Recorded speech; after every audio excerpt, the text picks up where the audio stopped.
एक बार द्वारिकाधीश देवी रुक्मिणी के साथ द्वारिका में विराजित थे और एक महात्मा का आगमन हुआ द्वारिका में। और ऐसे महात्मा का जिनका नाम सुनते ही बड़े बड़े ऋषि मुनि क्या सब देवता लोग थर्राने लग जाते थे। और ऐसे ऋषि एक ही हो सकते हैं जिनका नाम था दुर्वासा मुनि। दुर्वासा जी का नाम आया नहीं, मानो दुर्वासा जी के नाम के साथ साथ क्रोध नाम भी जुड़ा हुआ है। दुर्वासा जी आए यानी कि क्रोध आया। लेकिन भगवान इतने सरल हैं और इनकी वाणी इतनी मधुर है कि जिसे सुनकर के कोई क्रोधी भी पिघल जाए। दुर्वासा मुनि आए, भगवान द्वारिकाधीश ने इनकी बहुत स्वागत सत्कार किया। दुर्वासा जी चलने लगे। द्वारिकाधीश ने कहा कि भगवान कृपया करके कुछ दिन सेवा का मौका दें, द्वारिका में ही आप निवास करें। दुर्वासा जी ने कहा आपने हमारे बारे में सुना नहीं है क्या? कन्हैया ने कहा बहुत अच्छे से सुना है, तभी तो हम चाहते हैं आपकी सेवा करना। दुर्वासा जी ने कहा लेकिन देख लो कहीं मुझे क्रोध आ गया तो श्राप देने वालों में सबसे आगे हूं। कोई बात नहीं महाराज, हम तैयार हैं, हम आपकी सेवा करना चाहते हैं।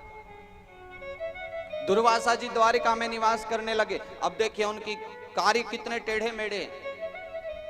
प्रातः काल उठते हैं, द्वारिकाधीश हमें स्नान करना है। कन्हैया ने तत्काल सुवासित जल मंगाया। लो महाराज स्नान कीजिए।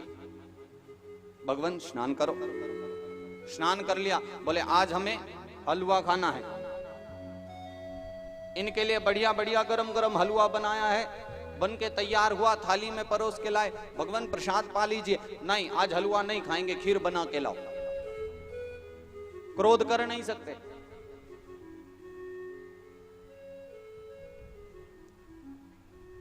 इतने इतने कर्म की देख देख के सब द्वारकावासी मन ही मन बहुत दुखी होते कि ये देखो द्वारिकाधीश को कितना कष्ट देते हैं। और एक दिन तो बहुत हद बिल्कुल पार अतिक्रमण हो गया। आज तो सारे द्वारकावासी बैठकर रोने लग गए। आज तो ऐसा कर्म कर दिया दुर्वासा जी ने। कर्म क्या किया था? भगवान द्वारिकाधीश से कहा दुर्वासा जी ने, द्वारिकाधीश मेरी इच्छा है कि आज तुम बहुत सारी खीर बनाओ। बहुत सारी खीर बनाई गई, बन करके तैयार हो गई।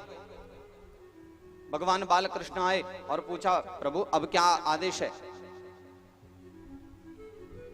तो दुर्वासा जी ने कहा कि कन्हैया मेरी इच्छा है कि तुम इस खीर को अपने सारे शरीर पर डाल लो।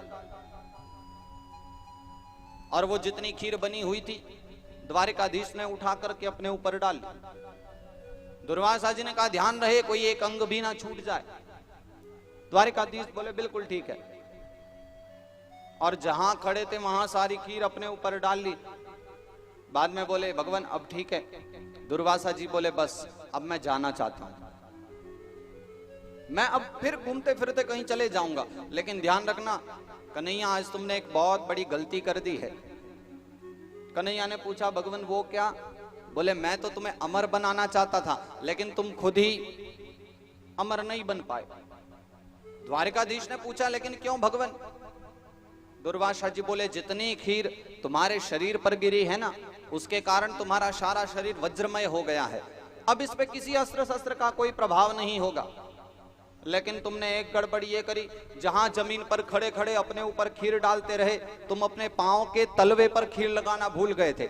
इसलिए आज से शरीर के मात्र तलवे ही कमजोर हैं, बाकी पूरा शरीर वज्रमय है।